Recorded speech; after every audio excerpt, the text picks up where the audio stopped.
నమో బుద్ధాయ. జై భీమ్, జై భారత్, జై సంవిధాన్. తథాగత భగవాన్ బుద్ధునికి, పరమ పూజ్యులు బోధిసత్వ డాక్టర్ బాబాసాహెబ్ అంబేద్కర్కు ప్రణాములు తెలియజేస్తున్నాను. బహుజన యుద్ధబేరి యూట్యూబ్ ఛానల్కు స్వాగతం పలుకుతున్నాను. నా పేరు బేతాళ సుదర్శనం. ఈ ఛానల్ను మీరు సబ్స్క్రైబ్ చేసి ఎక్కువ మందికి రీచ్ అయ్యేలాగా చేయమని విజ్ఞప్తి చేస్తున్నాను.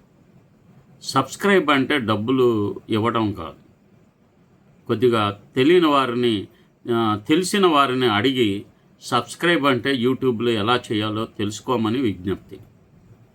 ఈరోజు నేను అది ఏ ప్రభుత్వం అయినా సరే, కాంగ్రెసా, బీజేపీయా, వైసీపీయా, టీడీపీయా, లేక ఏ ఇతర పార్టీలైనా, ఎక్కడ చూసినా ఏ ప్రభుత్వంలో అయినా సరే నిరంతరం హింసాయుతమైన సంఘటనలు ఎవరి మీద జరుగుతున్నాయో తెలుసుకుంటే ఆశ్చర్యం. కేవలం పెద్ద ఎత్తున షెడ్యూల్ కాస్ట్ మీద జరుగుతున్నాయి. అత్యంత విచారకరమైనది. ఎక్కడ చూసినా దేశవ్యాప్తంగా కొన్ని వేల సంవత్సరాల నుండి. ఎందుకంటే వీళ్ళు they are never surrender people. శిష్టానికి, ఈ మనువాద వ్యవస్థకి తల వంచి జీవించడం అనేది వీళ్ళ దగ్గర లేదు. ఎప్పుడైతే ఈ వ్యవస్థను తమకు అనుకూలంగా మార్చుకున్నారో, కొంతమంది ఈ వ్యవస్థ నుండి దూరంగా వెళ్ళిపోయారు. ఆదివాసులు, they are away from this system. కొంతమంది majority people they surrender themselves. సిస్టానికి లోబడిపోయారు. వారు చేసే భావజాల పనులన్నీ వీరు కూడా చేస్తూ ఉంటారు. వారే ఓబీసీలు సోదరులు, బీసీ సోదరులు. ఆధిపత్య కులాల భావజాలం ఎలా ఉంటుందో వీరు కూడా అదే భావజాలాన్ని అనుసరిస్తూ ఉంటారు. ఇంకొకళ్ళు ఉన్నారు, వ్యతిరేకిస్తూ ఉంటారు. మీరు ఎప్పుడైనా చూడండి. ఇప్పుడు ఈ బండి సంజయ్ కుమారుడు ఇన్సిడెంట్లో, కేంద్ర మంత్రి గారు ఇన్సిడెంట్లో తెలంగాణ శ్యామ్ అనే అతను, లేక ప్రవీణ్ కుమార్, లేక ఇతర చాలామంది షెడ్యూల్ క్యాస్ట్కి సంబంధించిన వారు ఎక్కువ మంది ప్రతిఘటన చేస్తూ ఉంటారు. వాళ్ళకి ఆ విల్ పవర్ ఉంది, ఆ రక్తంలోనే ఉంది అది. అందుకనే వాళ్ళు ఎప్పుడు తిరుగుబాటు చేస్తూ ఉంటారు. వాళ్ళు కొంతమంది ఉంటారు, అందరూ అలా కాదు, కొంతమంది అమ్ముడుపోయే జనం ఉంటారు వీళ్ళలో కూడా. కానీ మెజారిటీ కొద్దిగా నైతికతతో ఉండి వాళ్ళు తప్పనిసరిగా అటాక్ ఇస్తారు. ఎవడో ఒకడు అటాక్ ఇస్తారు. అంతేగాని సిస్టానికి అందరూ సరెండర్ అవ్వరు. These people are never surrender themselves. కాకపోతే ఇప్పుడు కొంతమంది ఉన్నారనుకోండి అలాంటి వాళ్ళు. కనుక ఈ పరిస్థితి వల్లనే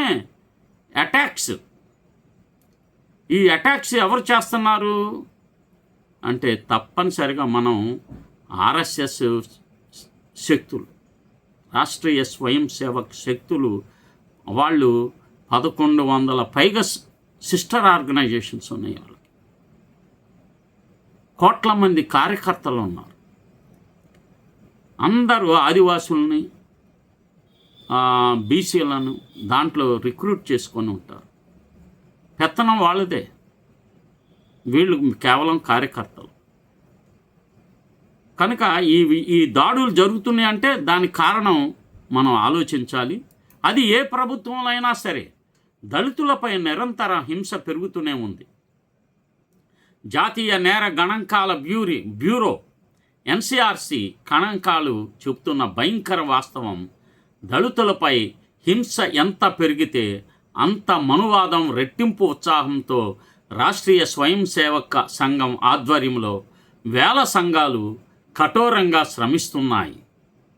హిందుత్వం ఎంత పెచ్చరిల్లితే, వ్యాప్తి చెందితే అంత హింస డబుల్ త్రిబుల్ అవుతుంది. సామాజిక న్యాయం నినాదాల మధ్య కులహింస భారతదేశం యొక్క వాస్తవ ముఖ చిత్రాన్ని చూపిస్తుంది.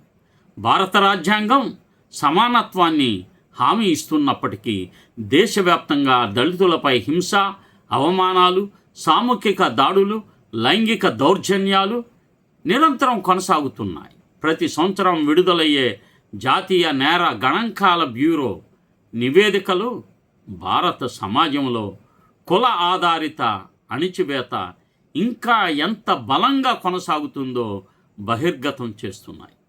ముఖ్యంగా ఉత్తరప్రదేశ్, మధ్యప్రదేశ్, రాజస్థాన్, బీహార్, మహారాష్ట్ర లాంటి రాష్ట్రాల్లో దళితులపై నమోదవుతున్న నేరాలు అత్యధికంగా ఉండగా, సామాజిక న్యాయం అనే పేరుతో ప్రచారం పొందిన తమిళనాడులో కూడా గత 5 ఏళ్లలో దళితులపై అగత్యాలు 67% పెరగటం ఇది అత్యంత ఆందోళనకరమైన అంశంగా మారింది. దళితులు డిఎంకేని వదిలి ఈరోజు టీవీకే పార్టీకి ఓటు వేయడానికి ముఖ్య కారణం ఈ అంశమే. ఈ పరిస్థితులలో దళితుల పార్టీ అని గుర్తింపు పొందిన వీసీకే పార్టీని కూడా విస్మరించి టీవీకేకు పట్టం కట్టడం డాక్టర్ తిరుమావలను కూడా విస్మయపరిచింది. తమిళనాడు సామాజిక న్యాయం వాదనలు విరుద్ధమైన వాస్తవాలు. తమిళనాడును చాలా కాలంగా ద్రవిడ రాజకీయాలు, సామాజిక న్యాయం, కుల వ్యతిరేక ఉద్యమాలు కేంద్రంగా చూపించారు. అయితే జాతీయ నేర గణాంకాల బ్యూరో మరియు national campaign on Dalit human rights నివేదికలు వేరే చిత్రాన్ని ఈ మధ్య చూపిస్తున్నాయి. 2019 నుండి 2023 మధ్య దళితులపై నమోదైన నేరాలు 67.9% పెరిగాయి. ఇది దేశంలోని అత్యధిక పెరుగుదలగా పేర్కొనబడింది. ఎస్సీ ఎస్టీ అట్రాసిటీస్పై గౌరవ స్టాలిన్ ప్రభుత్వం వేషాలు వేసింది. ఈ కాలంలో దళితులపై హత్యలు 52 నుండి 73కి పెరిగాయి. ఇప్పుడు కూటమి ప్రభుత్వంలో కూడా పెరుగుతున్నాయి. తీవ్రమైన దాడులు 240% పెరిగాయి. బెదిరింపు కేసులు 584% పెరిగాయి. దళిత మహిళలపై అత్యాచారాలు 36% పెరిగాయి. దళిత బాలికలపై నేరాలు 73% పెరిగాయి. ఈ గణాంకాలు కేవలం నేరాల పెరుగుదల కాదు, దళితులు తమ హక్కుల కోసం మాట్లాడినప్పుడల్లా వారిని కుల ఆధారంగా అణిచివేసే సామాజిక నిర్మాణం ఇంకా బలంగా ఉందని సూచిస్తున్నాయి. న్యాయ వ్యవస్థ వైఫల్యం, శిక్షలు కాదు విముక్తులే ఎక్కువగా ఉన్నాయి. దళితులపై నేరాల కేసుల్లో శిక్ష శాతం చాలా తక్కువగా ఉండటం పరిస్థితిని మరింతగా విషమం చేస్తుంది. తమిళనాడులో 2023లో ఎస్సీ ఎస్టీ అగత్యాల కేసుల్లో శిక్ష పడిన వారి శాతం కేవలం 12.2% మాత్రమే. మిగతా కేసుల్లో నిందితులు విముక్తి పొందారు లేదా కేసులు సంవత్సరాల తరబడి పెండింగ్లో ఉన్నాయి. ప్రత్యేక కోర్టులు సరిపడా లేకపోవడం, పోలీసుల దర్యాప్తులో పక్షపాతం, రాజకీయ ఒత్తిళ్లు, బాధితులపై బెదిరింపులు ఇవన్నీ కలిపి న్యాయాన్ని దూరం చేస్తున్నాయి. దళితులపై అత్యధిక నేరాలు నమోదవుతున్న రాష్ట్రాలు ఉన్నాయి.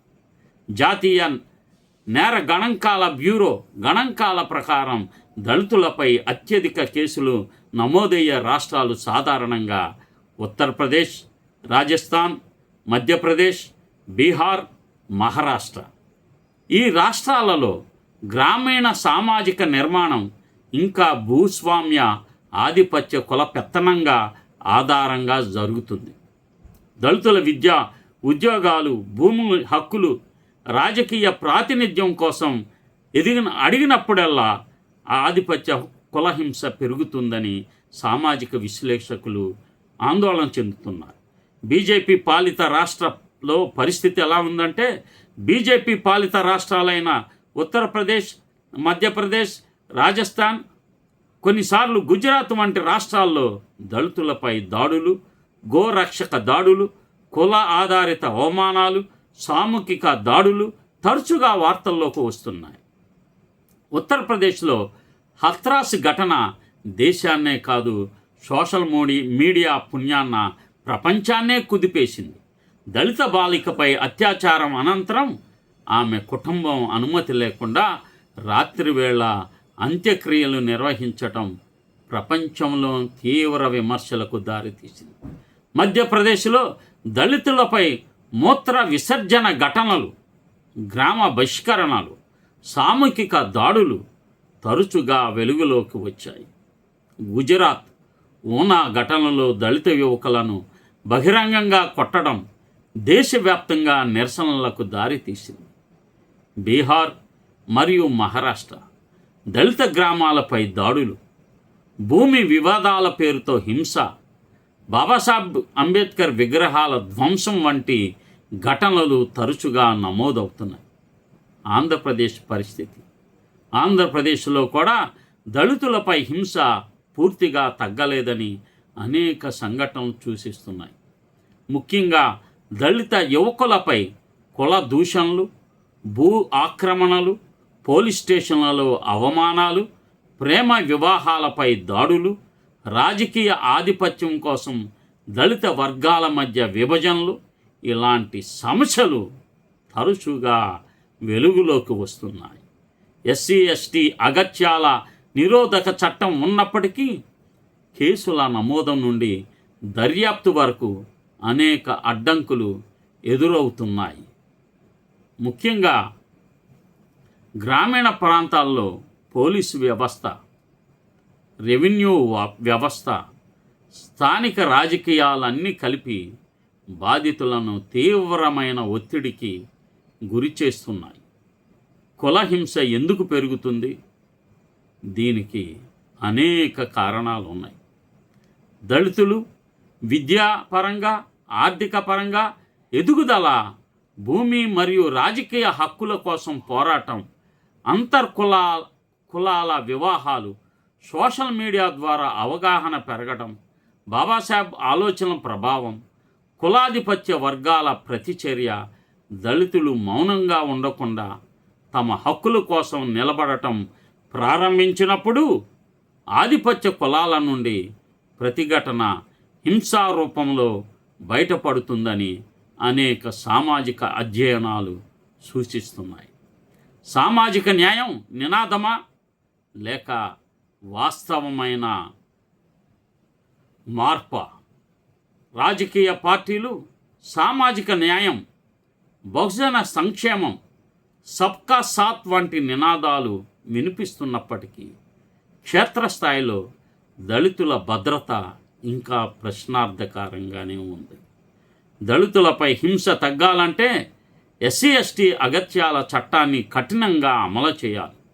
ప్రత్యేక కోర్టుల సంఖ్యను పెంచాలి. బాధితులకు తక్షణ రక్షణ కల్పించాలి. పోలీసు వ్యవస్థలో కుల పక్షపాతంపై చర్యలు తీసుకోవాలి. కుల వివక్ష వ్యతిరేక విద్యను బలపరచాలి. భూమి, విద్య, ఉపాధి హక్కులను బలోపేతం చేయాలి. డాక్టర్ అంబేద్కర్ హెచ్చరిక ఇప్పటికీ డాక్టర్ అంబేద్కర్ ఒకప్పుడు హెచ్చరించారు. రాజకీయ సమానత్వం ఉన్నా సామాజిక మరియు ఆర్థిక అసమానతలు కొనసాగితే ప్రజాస్వామ్యం ప్రమాదంలో పడుతుందని. నేడు ఎన్సీఆర్బీ గణాంకాలు అదే వాస్తవాన్ని మరోసారి గుర్తు చేస్తున్నాయి.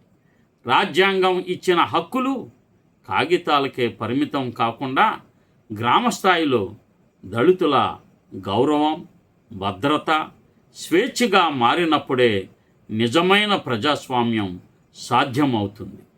దానికోసం ఓబీసీ, ఎస్సీ, ఎస్టీ, మైనార్టీలు తమ ఓటును తామే వేసుకొని తమ రాజ్యాధికారాన్ని సాధించటమే దానికి ఒక ఫలితమని నేను తెలియచేస్తూ, నమో బుద్ధాయ, జై భీమ్. ఈ బహుజన యుద్ధబేరి యూట్యూబ్ ఛానల్ను సబ్స్క్రైబ్ చేయండి, షేర్ చేయండి, అందరికీ తెలియచేయమని చెప్పి విజ్ఞప్తి చేస్తున్నాను. జై భీమ్.